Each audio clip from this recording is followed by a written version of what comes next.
Okay, audio is rolling. The video is rolling. Mm-hmm. All right, so first of all, can you please say your full name and your current role here in UBF? My name is Chatelaine Danielle Denore, and my current role in UBF is a student of the Bible, a praise team singer, a world mission goer-outer. All right, so when, where, and how did you meet Jesus? I met Jesus, I believe, early on in life, although it's kind of a fog because I believe I was very young. But I remember listening to probably Joel Osteen, and he always does his call to accepting Christ. And I prayed the prayer with him, and I kind of did one of those, like, did it work? I also remember being in church with my mom and there being an altar call and her saying, "Do you want to go up?" And then I went up. So that may have been the point, but one of those two had to have been it. All right, so when, where, and how did you accept Jesus' world mission command for yourself?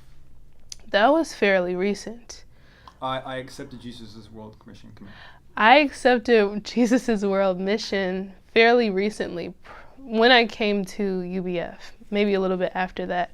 I'd come back from studying abroad in Spain, and I think I was fishing with my Bible teacher, Ethel, and in a moment it just dawned on me so clearly that there's nothing more important than saving the world.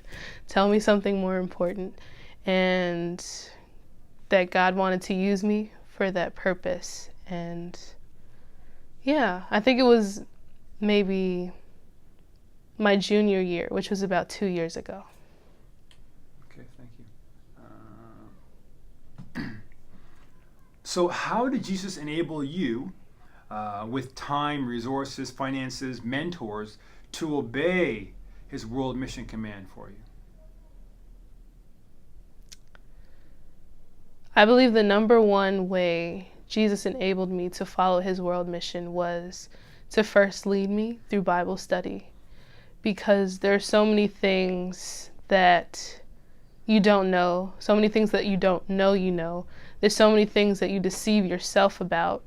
Say, for instance, reading in the Bible, the Great Commission, and thinking, is that really something I'm supposed to do, like me, that I'm supposed to do? And the answer is yes. And so that's definitely the number way, through Bible study, through Jesus working on me as a person, through all my scars, through all my sin.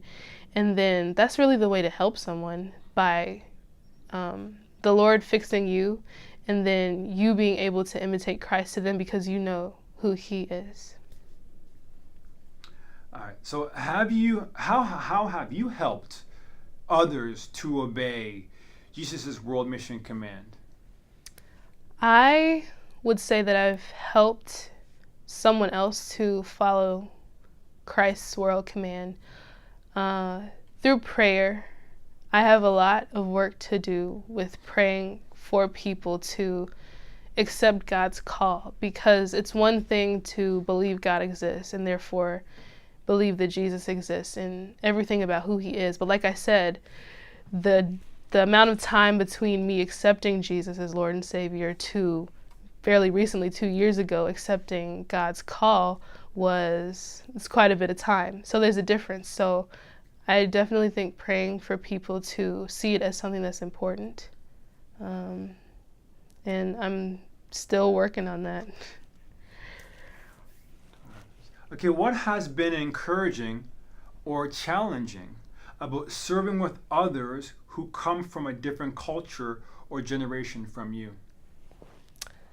It's been encouraging to co-work with people that are from a different generation or ethnic background than me, because I really do love culture. I remember entering high school and maybe seeing a show on Disney Channel where there were just so many different types of people in one place and called themselves friends. And I said, I want that. When I go to high school, I'm going to have a black friend, an Asian friend, a white friend, a Mexican friend. So I really love culture, for one, and that was something that I always wanted, diversity in my life.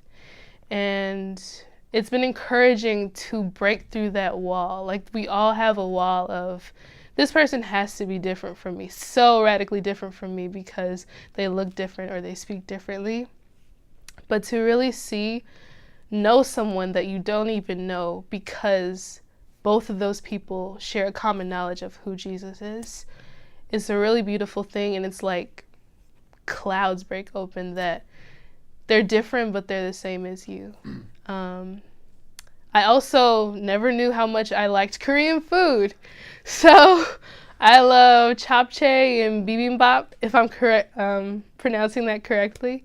And anything that's been discouraging,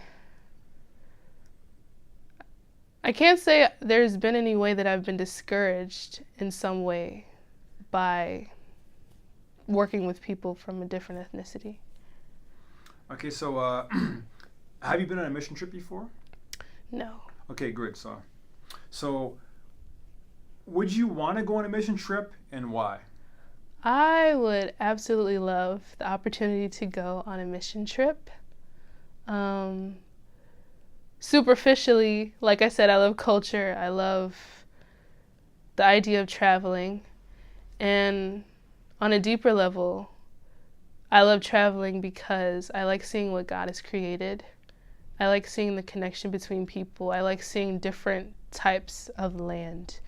And I also, like I said, I want to see more of that breaking through walls of whatever it is, whether it be culture or, having preconceived notions of who someone is because they're from a certain place. Mm-hmm.